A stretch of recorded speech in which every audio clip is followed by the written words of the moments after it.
بسم اللہ الرحمن الرحیم۔ رب العالمین نے حضرت آدم علیہ السلام کو جب تخلیق کیا تو فرشتوں اور ابلیس کو یہ حکم دیا کہ حضرت آدم علیہ السلام کو سجدہ کرو۔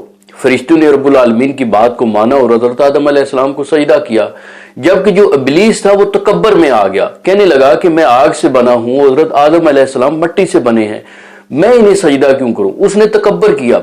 یہاں یہ بات بڑی غور طلب ہے کہ صرف ایک سجدے کے انکار پر ابلیس جو فرشتوں میں اٹھتا بیٹھتا تھا، رب العالمین نے اسے قیامت تک کے لیے ذلیل و رسوا کر دیا۔ آج ہم اگر اپنی بات کریں تو ہم فجر کی اذان ہوئی، فجر کے سجدوں کا ہم نے انکار کیا، پھر ظہر کے سجدوں کا انکار کیا، عصر کے سجدوں کا انکار کیا، پھر مغرب اور عشاء کے سجدوں کا انکار کیا، اور پھر بھی ہم اتنے ہمارے اندر خیام خیالی ہے کہ ہم جنت میں جانے کے خواہش مند ہیں۔ اگر ہمارا ایمان ہمیں مسجد میں یا نماز پڑھنے کے لیے نہیں لے کے جا سکتا تو پھر اس ایمان کے بل بوتے پہ ہم جنت میں جانے کے خواہش مند نہیں ہو سکتے ہیں۔